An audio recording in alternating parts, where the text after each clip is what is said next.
Au milieu des années 1970, New York sombre dans la psychose. Ces crimes en série ont eu un retentissement exceptionnel dans toute la ville.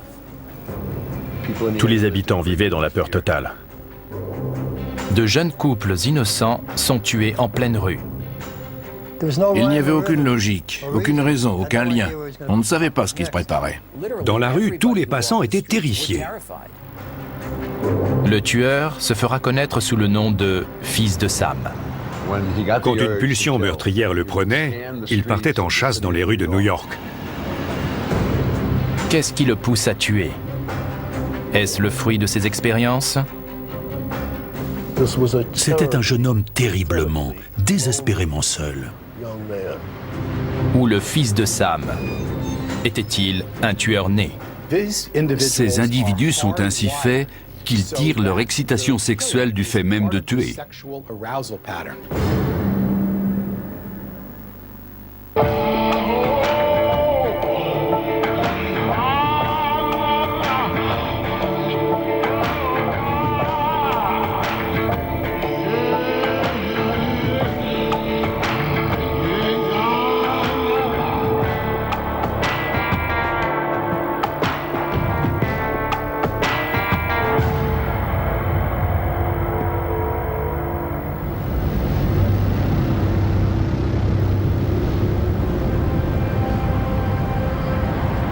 Ça a changé.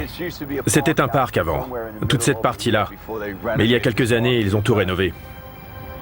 À l'été 1977, deux jeunes gens d'à peine 20 ans qui se sont rencontrés une semaine plus tôt, Robert Violante et Stacy Moskowitz, sortent pour leur premier rendez-vous. On était d'abord allés au cinéma. Puis on est venu ici, juste là où on est assis. On est sorti dans le parc. C'était une nuit d'été, il faisait bon. On était comme deux gamins. Et j'ai dit, si on allait faire de la balançoire.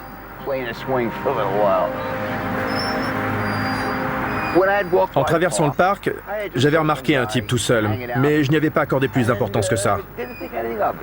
On est remonté dans la voiture.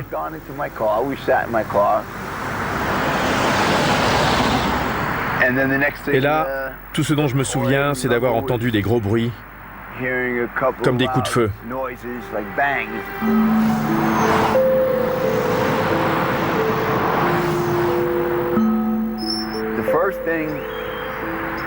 La première chose que j'ai entendue, c'est un râle qui s'échappait de Stacy. Mais je la voyais pas. Je ne voyais plus rien. C'est là que j'ai compris qu'on nous avait tiré dessus. Oh non. On est mort.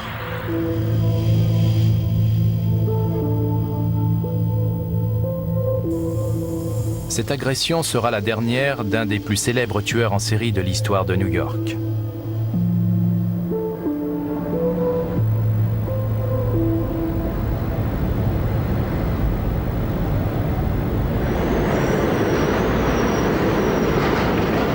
Le 29 juillet 1976, un an plus tôt.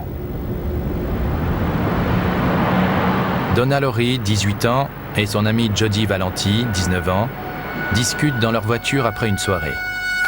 Un homme s'approche, sort un pistolet et tire à 3 reprises.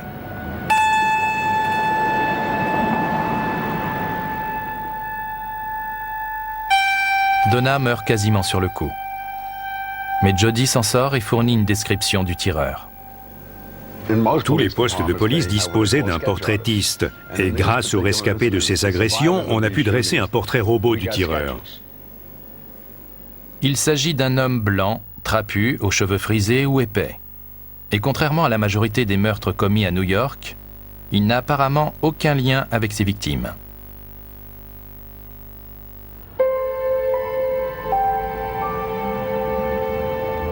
Au cours de l'hiver 1976, 2 agressions de ce genre feront 4 nouveaux blessés, cette fois dans le Queens.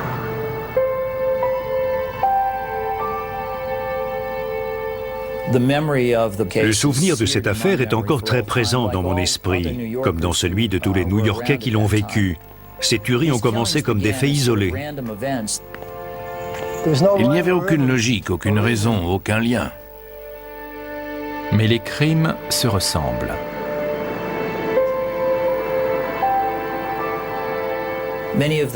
La plupart des fusillades se sont produites dans des coins fréquentés par les jeunes couples qui voulaient être tranquilles. Un homme arrivait et ouvrait le feu.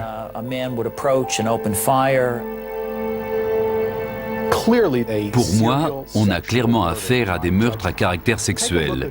Il suffit de regarder ses victimes. Il abat des femmes dans des lieux spécifiques. Ces individus sont ainsi faits qu'ils tirent leur excitation sexuelle du fait même de tuer. C'est pour ça qu'ils recommencent, pour en tirer une jouissance sexuelle.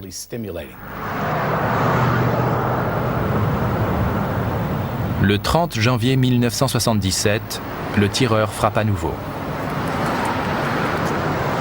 Le sergent Joseph Coffey se voit confier l'affaire. J'ai été appelé sur les lieux d'un homicide dans le Queens. La victime, Christine Freund, a été abattue alors qu'elle était en voiture avec son petit ami. Christine, 26 ans, et son petit ami John regagnent leur voiture après une soirée, quand tout à coup, un homme armé fait feu. Ça a été très violent, plusieurs balles en pleine tête. Comme dans les 3 premières agressions, le tireur est inconnu des victimes et fuit immédiatement la scène de crime.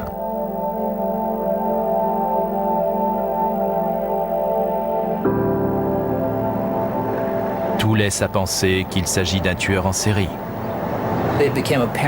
Il était clair que la même arme, un revolver de calibre 44, avait servi à chaque fois.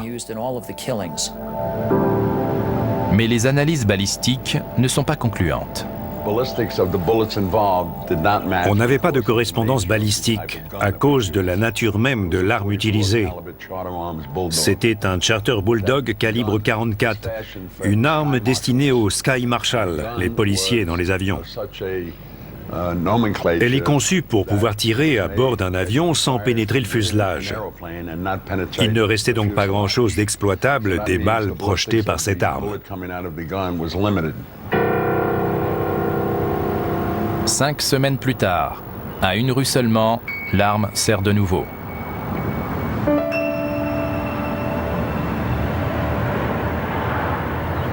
Virginia Voskerichian, une étudiante de 19 ans, est retrouvée morte. Elle a été abattue en pleine rue par un tireur inconnu qui s'est posté devant elle avant de faire feu. Elle a essayé de se protéger avec ses livres, mais la balle les a traversés avant de se loger dans son cerveau.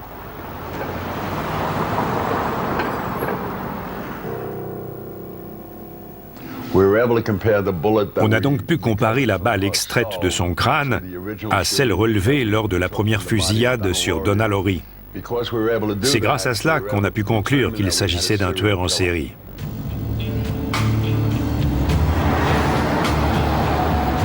Suite à ces 5 agressions qui ont fait 3 morts et 4 blessés, le bruit court qu'un tueur en série arpente les rues de New York.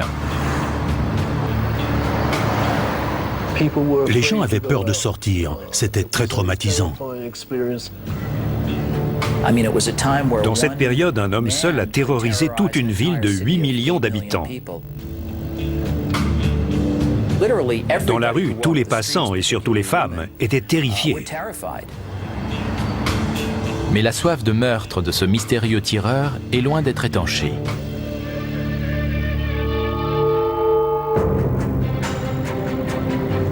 Au début de l'année 1977, les habitants de New York vivent dans la psychose quand ils comprennent qu'un tueur en série rôde dans leur rue. 5 agressions ont déjà fait 3 morts et 4 blessés. Et très tôt le 17 avril, le tueur frappe à nouveau.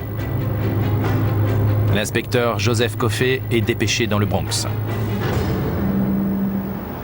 Cette fusillade a fait 2 morts, un jeune homme et une jeune femme qui avaient une relation dans une voiture. Il est arrivé et il les a tués tous les 2.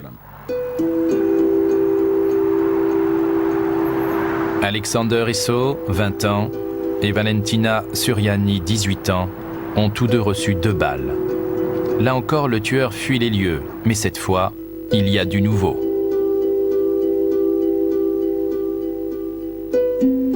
Après les meurtres du Bronx, il a laissé une lettre. Une lettre adressée au capitaine Joseph Borelli qui travaillait sur l'enquête avec moi. Voici en substance le contenu de cette lettre. Je suis un monstre. Je suis le fils de Sam.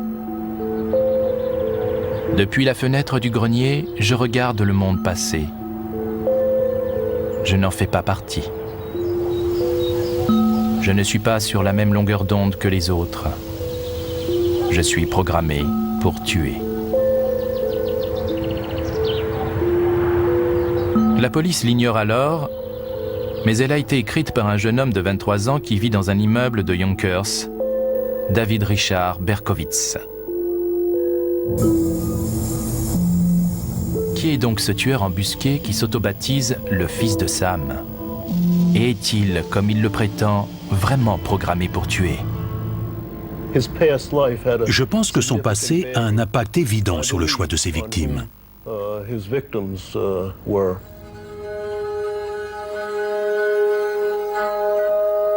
David Berkowitz est né sous le nom de Richard David Falco le 1er juin 1953. Fruit d'une relation extra-conjugale, il a été immédiatement abandonné avant d'être adopté par un couple sans enfant, Nathan et Pearl Berkowitz.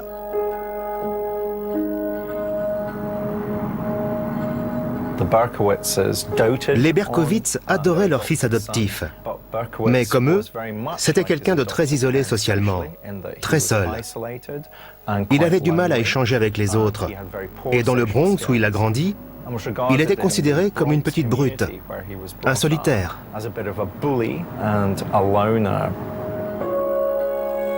Dans sa jeunesse, Berkowitz a de soudains accès de colère et de violence qui pousseront ses parents à le conduire chez un psychiatre. Il est intéressant de noter qu'il a toujours essayé de s'intégrer dans son école, sans succès. C'était un solitaire, mais pas au point d'en inquiéter son entourage. Il n'avait pas de problème de comportement, mais il n'avait pas non plus d'amis proches. De toute son adolescence, jamais il n'ait fait état d'une petite amie. On est alors en droit de se demander si le choix de ses victimes, des jeunes femmes en plein flirt avec un petit ami, n'était pas une façon pour Berkowitz d'exprimer son incapacité à établir une relation sentimentale classique avec une femme.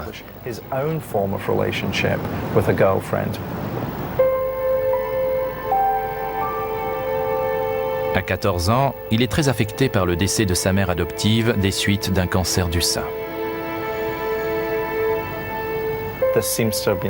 Ça a été un passage critique de sa vie. Ses notes ont chuté, il a perdu la foi, etc. Et c'est là que les problèmes sous-jacents qu'il va développer à l'âge adulte se sont exacerbés, notamment au moment du remariage de son père adoptif. Il ne s'entendait pas avec sa belle-mère, et son sentiment de solitude et d'abandon par les femmes s'est encore amplifié. À 18 ans, il s'engage dans l'armée. Il a fait son service. Il est parti 1 an en Corée, 1 an qu'il passera sous l'emprise de la drogue au quotidien. Après son service à l'étranger, Berkowitz est démobilisé et envoyé en poste en Virginie. Il ne touchait plus à la drogue, mais il se sentait extrêmement seul. Il ne savait pas quoi faire. Et il s'est retrouvé au cœur d'une région très ancrée dans la religion baptiste.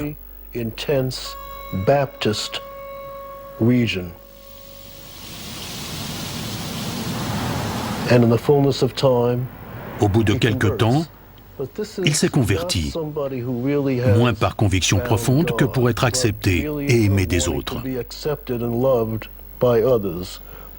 C'était un jeune homme terriblement, désespérément seul.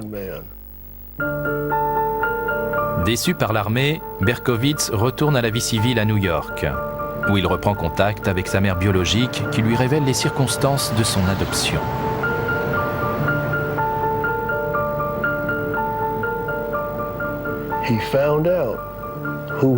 Il en a appris plus sur ses vrais parents. Entre autres, que le nom d'épouse de sa mère était italien, mais que l'homme avec lequel elle l'avait conçu était juif. Ils avaient une liaison adultère, et je pense que ça a joué un rôle essentiel dans le choix des couples qu'il a visés par la suite, qui étaient soit italiens, soit juifs.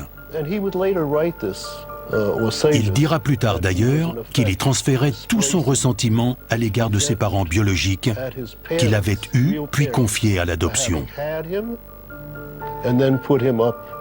Il considérait ça comme un abandon.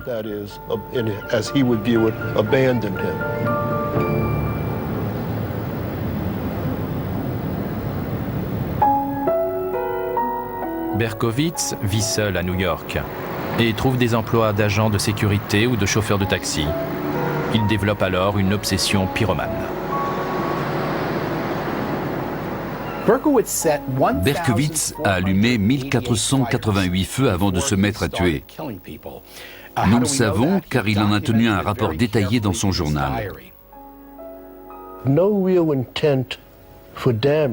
Son but n'était pas de provoquer des dégâts, mais le fait d'appeler à l'aide, de prévenir les secours en actionnant l'alarme incendie, de regarder les pompiers arriver, c'était le genre de réponse extérieure qu'il attendait. Pour moi, ces incendies sont là encore imprégnés d'un caractère sexuel, parce qu'ils engendrent une certaine sensation de pouvoir, de contrôle. On peut mettre le feu à un bâtiment, une voiture, un champ, et pour ce type d'individu, cette forme de contrôle a une dimension érotique. Ce genre d'acte est sexuellement stimulant. En 1976, Berkowitz s'installe au dernier étage d'un immeuble de Yonkers, dans l'État de New York. Les voisins constatent alors des incidents étranges. On a retrouvé beaucoup de chiens morts, en particulier des bergers allemands. Tous les jours, on avait un nouveau cas dans le quartier, que ce soit là, dans le bois derrière l'immeuble, de ce côté du bois, ou dans les bois de l'autre côté, là-bas.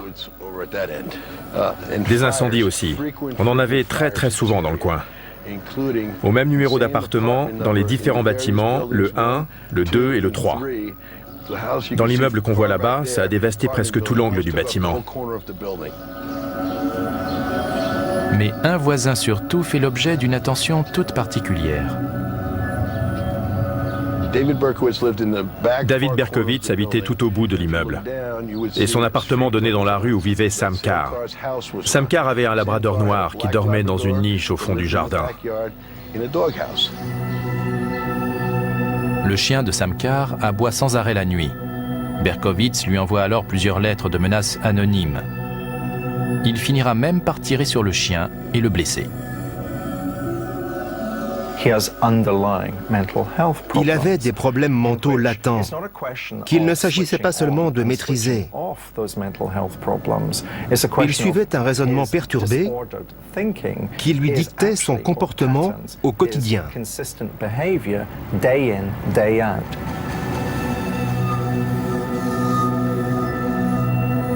En juin 1976, David Berkowitz rend une visite surprise à un ancien camarade de l'armée, Bill Parker, qui vit au Texas. Berkowitz a débarqué chez lui à l'improviste en lui disant « Je voudrais m'acheter une arme. Mais au Texas, il faut montrer une pièce d'identité pour se procurer une arme à feu. » Parker a donc accepté de l'aider. Il s'est rendu chez un prêteur sur gage. Berkowitz lui a montré un revolver Charter Bulldog calibre 44. Et Parker le lui a acheté sans savoir que quelques semaines plus tard, le fils de Sam s'en servirait dans les rues de New York pour tuer. Au printemps 1977, Berkowitz a déjà ôté la vie à 5 personnes. Mais ce n'est qu'un début.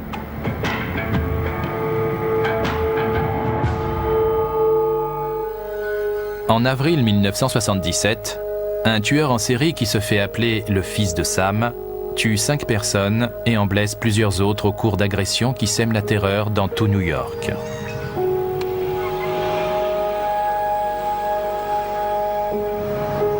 Le 19 avril, la police met en place le groupe d'intervention Omega pour endiguer la psychose et arrêter le tueur.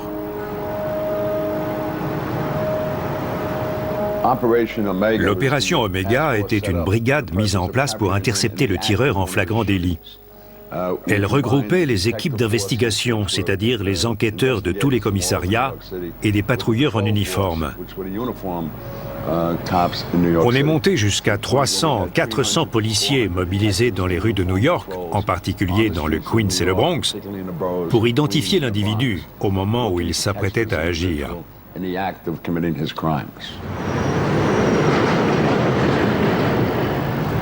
Le 30 mai, tandis que plusieurs centaines de policiers sont à ses trousses, le fils de Sam s'exprime à nouveau. Cette fois dans le New York Daily News. La lettre commence comme suit. Je vous salue. Depuis les caniveaux de New York, où se mêlent les déjections de chiens, le vomi, le mauvais vin, l'urine et le sang. Depuis les égouts de New York, qui avalent toutes ces réjouissances que les éboueurs balaient. Depuis les fissures des trottoirs de New York, où se nichent les fourmis qui se repaissent du sang séché des morts.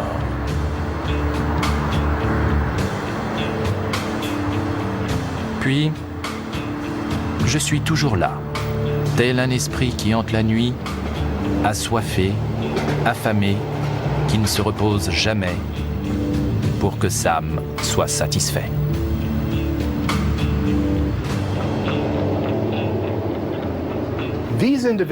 Nous avons affaire là à un cas de narcissisme extrême qui recherche souvent la publicité et suit le récit des faits dans les médias pour en tirer une forme de stimulation, car il se voit comme plus intelligent que les forces de l'ordre et que tout le monde d'ailleurs. Les gens étaient très inquiets, pris de panique. Ils avaient peur de leur ombre. Les femmes se coupaient les cheveux, fini les longues chevelures. Elles se faisaient des couleurs. Les boîtes de nuit et les bars ont perdu de leur fréquentation. Les rues étaient désertes. Tout le monde vivait dans la peur. Toutes les nuits, les patrouilles de la brigade spéciale écument les rues de New York, en particulier les lieux de rencontre, mais nul ne sait si le tueur frappera à nouveau, ni quand, ni où. Le 26 juin, tout le monde est fixé.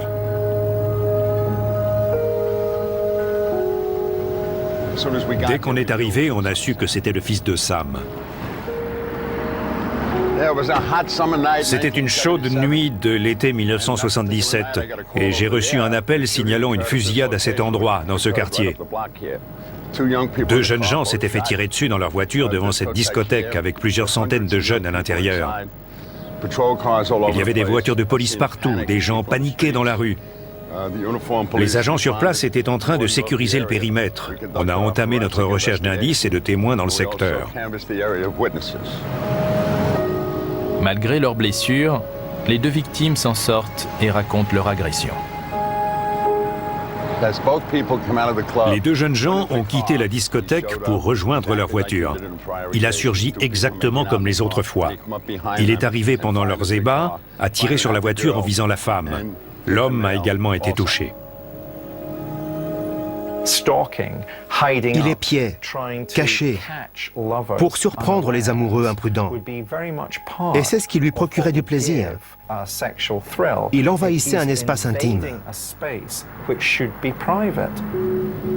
Jusque-là, le tireur a sévi dans le Queens et le Bronx, et la plupart de ses victimes sont des femmes brunes aux cheveux longs.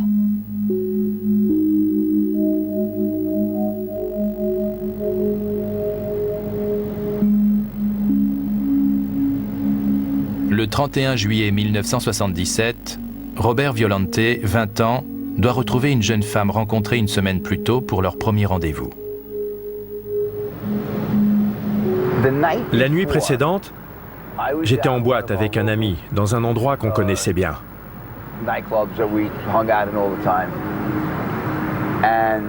À un moment, on est sorti prendre l'air et je lui ai dit « Louis, ça t'est déjà arrivé d'avoir un pressentiment, de sentir très fort qu'un truc va se passer ?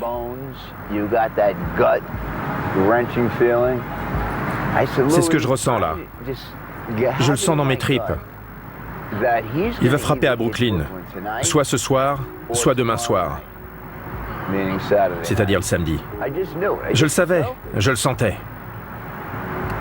Mais le lendemain soir, j'étais à 1000 lieues de tout ça. Je ne ressentais rien.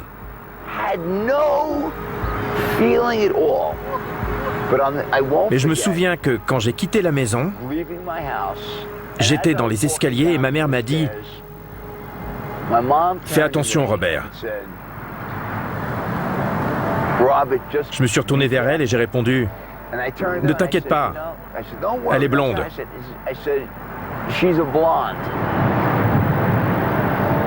Un peu plus tard, ce fameux soir, Robert est dans sa voiture avec Stacy, quand 3 coups de feu retentissent. La balle est entrée directement dans mon œil. Elle a traversé comme ça. J'ai perdu mon œil gauche. Tout le côté gauche est détruit. Et ça m'a beaucoup abîmé l'œil droit.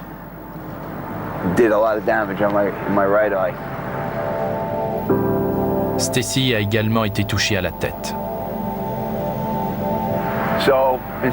D'instinct, je suis sorti.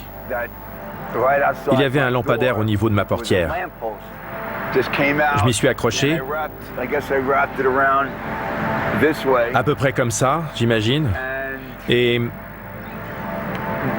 avec cette main, ma main droite, j'ai appuyé sur le klaxon pour alerter les gens. Je criais en même temps. « Aidez-nous, on s'est fait tirer dessus !» Le jeune couple est immédiatement conduit à l'hôpital. Robert perdra l'œil gauche et une grande partie de la vision de l'œil droit. 36 heures après les faits, Stacy Moskowitz est déclarée morte.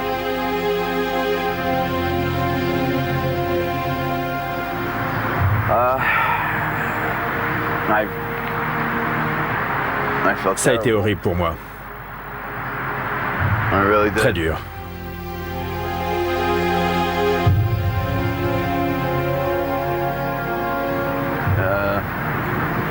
C'était une chic fille.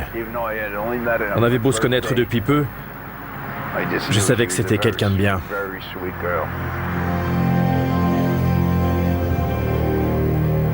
C'est la première fois que le fils de Sam frappe à Brooklyn. L'inspecteur Ed Sullivan hérite de l'enquête. La brigade criminelle de Brooklyn était très déterminée à l'appréhender, elle y croyait. Nos hommes avaient la foi. Je me suis dit, mon gars, tu n'aurais pas dû venir chez nous. Quelques jours plus tard, un témoin se présente. Il a remarqué un individu suspect près de la scène de crime. Un homme particulièrement agité après avoir reçu une amende de stationnement.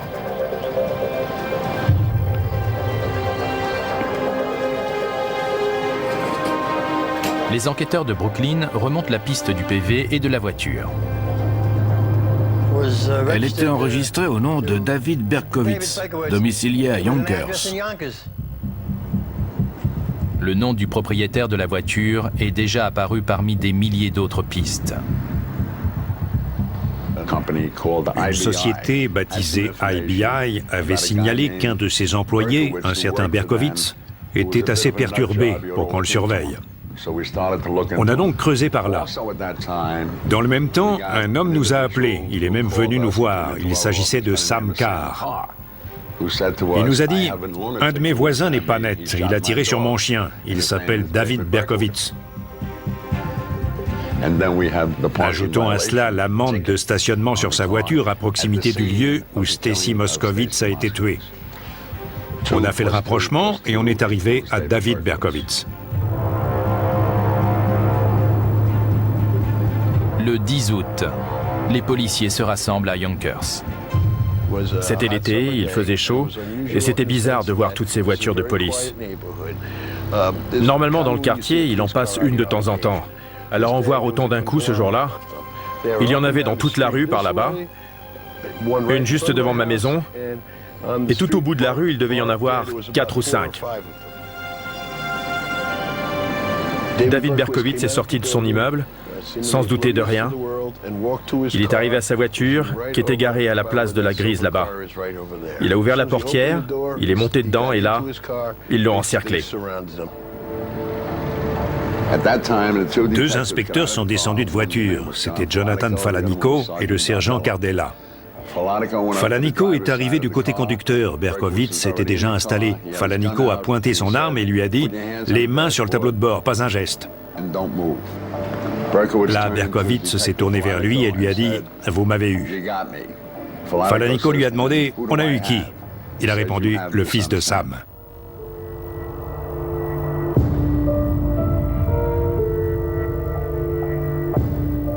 Et sur le siège de sa voiture, on a retrouvé un sac en papier dans lequel il y avait le calibre 44 qui a servi dans toutes les fusillades. Il s'est fait avoir pour une amende de stationnement. S'il ne l'avait pas reçu, je ne sais pas combien de personnes il aurait encore blessé ou tué avant d'être appréhendé. Lors de sa garde à vue, Berkowitz fera une révélation pour le moins surprenante. C'est le chien qui lui transmettait des messages. Et d'après Berkowitz, à travers le chien, c'était le diable qui lui parlait et lui ordonnait de tuer. Alors il s'exécutait. En août 1977, David Berkowitz, 24 ans, avoue être le fils de Sam, un tueur en série qui sème la panique à New York depuis 1 an. Le soir de son arrestation, les gens ont fait la fête. Les bars offraient des consommations. Les enquêteurs vont maintenant profiter de sa détention pour découvrir ce qui poussait Berkowitz à commettre tous ces crimes. Lors de son premier interrogatoire, les réponses qu'il confie au sergent Joseph Coffey sont sidérantes.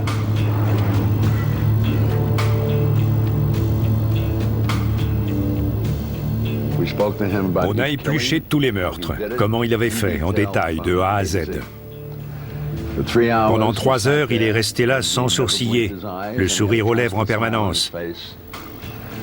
Et il nous a tout raconté par le menu, du premier de ces meurtres à cette dernière soirée où nous l'avons arrêté.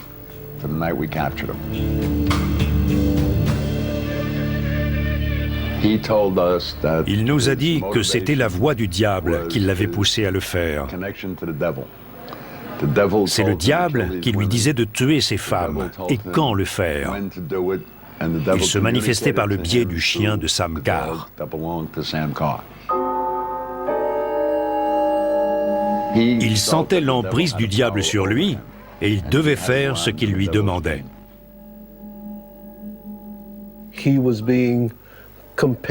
Il était obligé.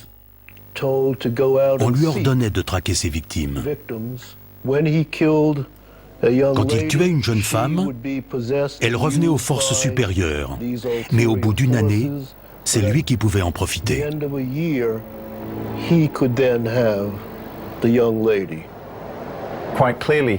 Il s'agit clairement d'une personne paranoïaque et schizophrène.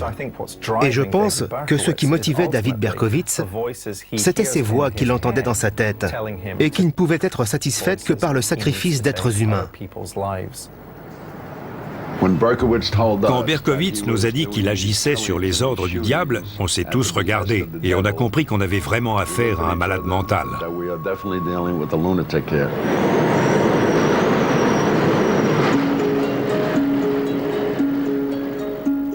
Le juge a évidemment demandé une expertise psychiatrique de Berkowitz, ce qui est courant dès qu'il y a suspicion de maladie mentale dans une affaire. Il existe la possibilité de plaider la démence, qui fait que si vous souffrez d'un grave trouble psychique qui vous empêche de discerner le bien du mal, vous pouvez être déclaré non coupable car irresponsable de vos actes.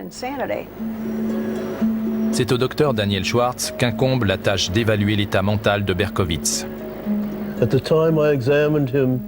Quand le tribunal nous a demandé de l'examiner, mon collègue et moi à l'époque, nous l'avons observé pendant des heures.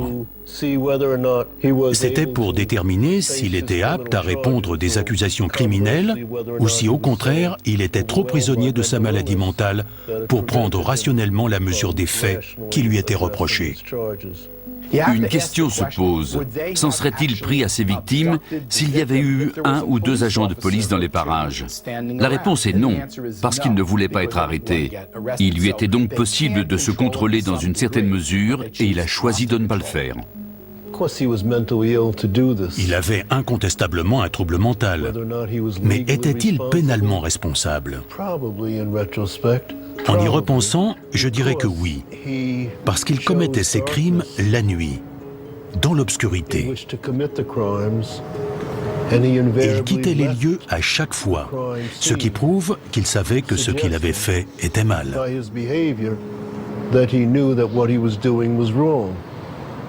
Le mode opératoire de Berkowitz était très simple.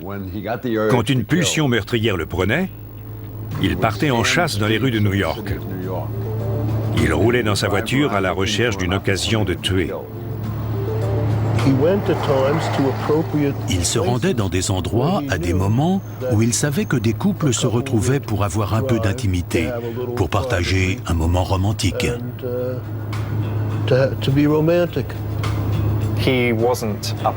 Ce n'était pas un tueur axé sur la traque. Il ne recherchait pas plus que ça la compagnie de ses victimes à travers la torture, ou le fait de rester auprès d'elles. C'est l'acte en lui-même qui l'intéressait. En d'autres termes, ce qu'il visait, c'était seulement la mort de ses victimes. Et c'est le caractère furtif de ce tueur, frappant souvent au hasard, qui l'a rendu si difficile à appréhender.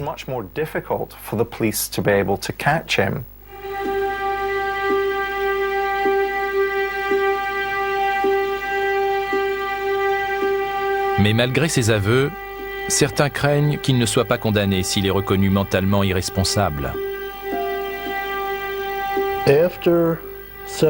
Au bout de plusieurs semaines, il m'a dit qu'il était de plus en plus déprimé, qu'il se sentait coupable et qu'il regrettait ses actes. La justice l'autorise alors à voir un confesseur.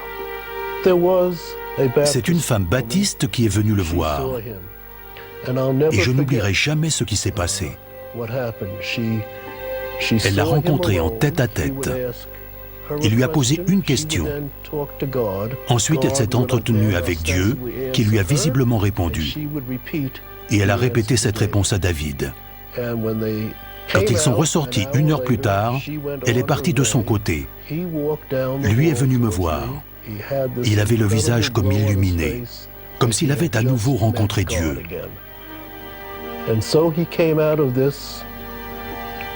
Et là, il nous a dit, à ses avocats et à moi, qu'il allait plaider coupable et que rien ne pouvait le faire changer d'avis. Ses avocats ont passé des heures avec lui, j'ai assisté aux entretiens, pour essayer de le convaincre de plaider la démence. Le 5 août 1978, Berkowitz se présente à son procès. Tout le monde était sidéré quand Berkowitz est apparu en salle d'audience et qu'au lieu de réclamer un procès, il a plaidé coupable de toutes les charges. Dans l'une des affaires criminelles les plus médiatisées, le plus gros tueur en série de l'époque a choisi de plaider coupable, et ça s'est fini comme ça.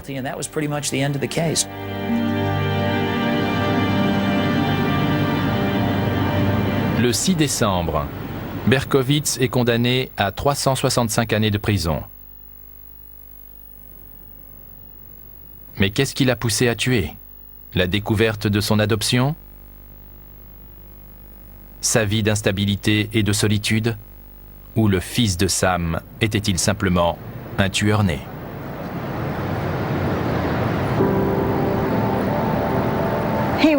Il n'était pas un tueur né. On ne peut pas clairement parler de caractère meurtrier. Bien sûr, il avait un terrain génétique, mais il n'y avait pas que ça. Son environnement a également joué, par la façon dont il a vécu son adolescence. Ce moment où les fonctions cérébrales ont commencé à agir sur ce gène, développant ainsi ses visions fantasmées du meurtre. On note une très forte colère tout au long de sa vie, contre sa mère adoptive qui meurt et donc l'abandonne, ou contre sa belle-mère qui entre dans sa vie et qu'il n'aime pas. Ce sont des schémas comportementaux qui ont défini le tueur que David Berkowitz est devenu. Mais était-il un tueur né? Je ne pense pas, non. C'est plutôt la façon dont il s'est sociabilisé au fil des années qui a fait de lui un tueur.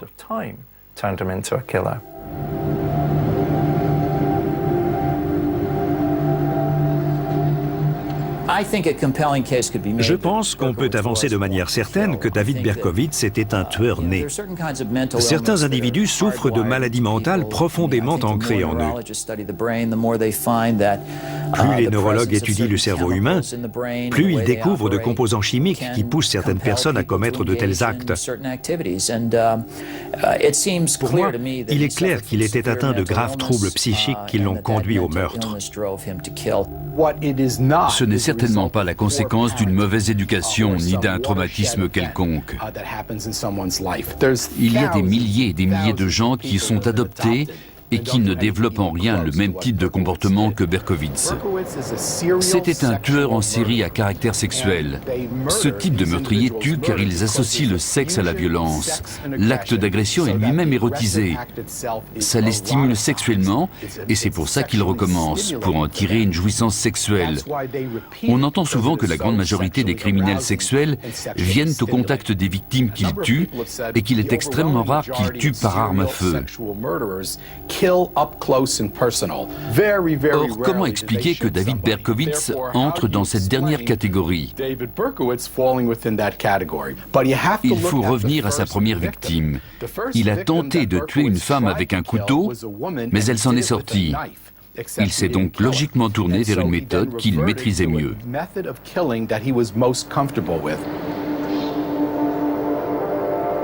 Le psychiatre, Daniel Schwartz, qui a examiné David Berkowitz après son arrestation, recevra plus tard une lettre depuis la prison. Il m'a écrit une lettre qui en gros disait que tout ce qu'il avait raconté sur Dieu et les démons était faux. Voici ces mots exacts, je vais relire le passage. Je suis un imposteur. J'ai inventé toute cette histoire de démons depuis le début. C'était en fait pour essayer d'apporter une justification ou une explication mentale aux crimes que j'ai commis. Mais je savais qu'il n'y avait pas de démons, de sorcières, ni de chiens qui parlent, ou autres suppôts de Satan. Quand j'ai commencé à commettre ces actes, je ne savais pas du tout ce qui me poussait à le faire. J'ai trouvé que les démons cadraient bien avec ça. C'est aussi pour cette raison que j'ai plaidé coupable, parce que je savais que je l'étais. Qu'est-ce qui pousse quelqu'un à tuer? Franchement, je ne sais pas. Je crois que je ne comprendrai jamais. Mais je ne pense pas qu'on naisse comme ça. Certains ont ça en eux, mais j'en sais rien, en fait. Toutes ces victimes, toutes ces vies brisées, c'était des jeunes innocents, sont sortis.